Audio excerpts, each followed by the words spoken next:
All right, final call of the day. You're calling from a 585 area code. Who are you? Where are you calling from?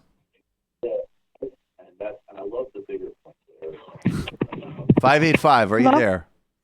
Hi, yes, I am. I'm sorry. No So worries. this is Anita. I'm calling from Rochester, New York.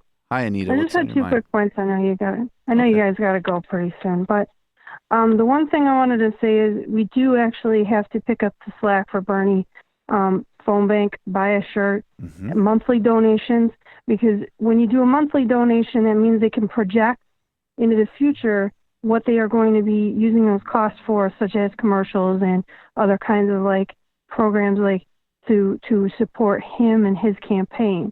That's like they have to budget for that ahead of time. So please be a monthly donation person. The other thing I wanted to bring up real quick is this BS about the Dallas PD is Right. really scary. They Yes. they are Yes. totally covered up that.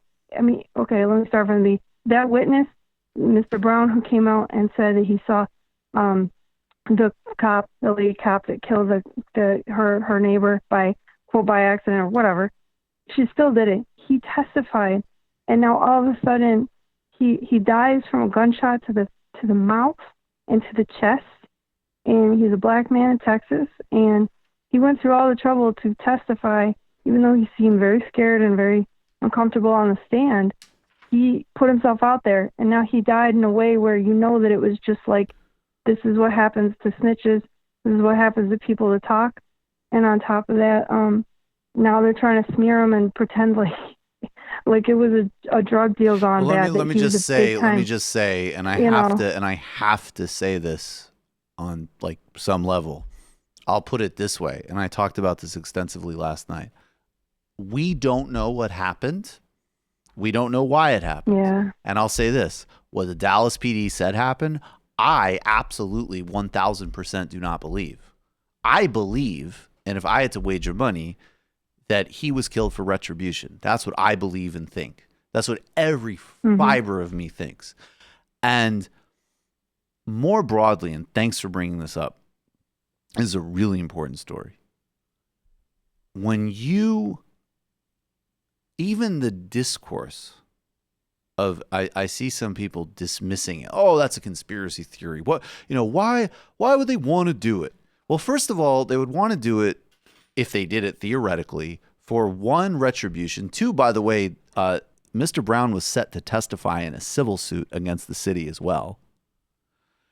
And It brings chilling effects. it There's brings a chilling effect on the profound chilling public. effect. This is a country where the FBI is following, monitoring, taking tips from fucking Alex Jones on people doing Black Lives Matter activism and writing terror threat assessments that are putting people focusing on policing issues in the same category as white supremacist terrorist groups.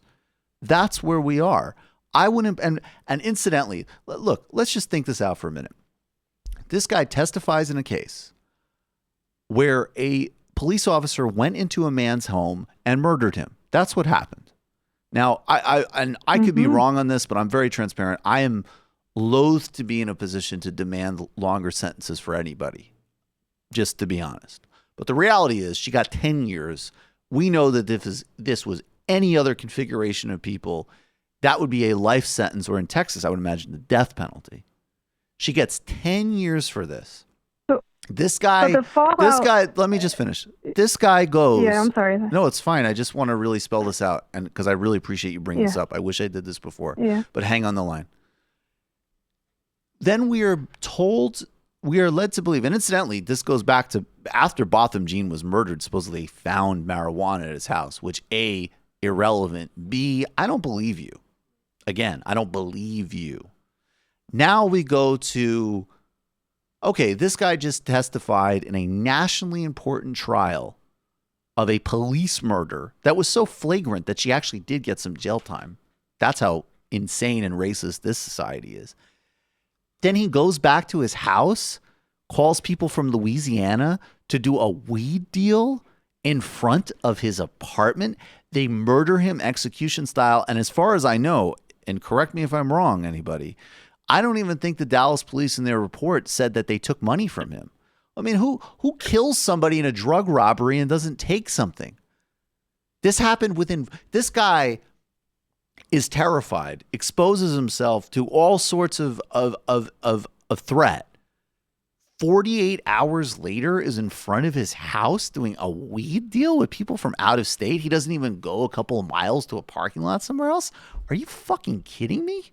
I'm sorry I keep swearing. And we're supposed to get the message. I think this is a kind of white supremacist terrorism that the cops are carrying out in order to send a message precisely so other people will be scared to do what this guy did. We think. And I agree with you, Yeah. So- Also, or go ahead. Go ahead.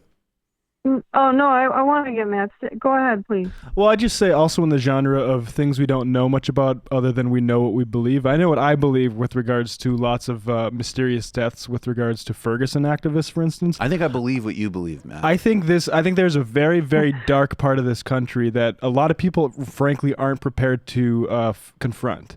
And so we tell ourselves bedtime stories. Like I saw Beto talk about this guy dying, this witness dying, and said it was a gun problem. Well, it's a police holding the gun problem. I mean, we have confirmed that they have murdered black radical activists in the past. So to think that they're not still doing it, I feel like that would be the crazy thing. Okay, I agree. So Yes. if you don't mind me saying, I was up all night on Twitter about this because I just can't even. It reminds me of how when we learned that one of Putin and one of Trump's things that they do is they'll lie just to lie because they're lying and I know they know that they're lying, but it's a power move to just make you feel even more helpless because they know we're the police and we're gonna and the press will always be on our side. And even though the story is completely ridiculous, like it's so ridiculous that, the man was testifying on national television and it turns out he's got a stockpile of drugs and nobody knew about it. What kind of drug dealer do you know that's going to be okay with testifying against a cop in a national forum? I can't think of a single person. They pick through your entire life before they put you on the stand because as a character witness or even as a regular witness, they know that the defense attorney for her is going to dissect you. Right. It's shocking that it wasn't even brought up during the trial. I agree with the call. Thank you. We got to run, but thank you so much. Thank you. I appreciate it. Thanks. That was really important. Thank you so much. All right, folks. A couple IMs and then we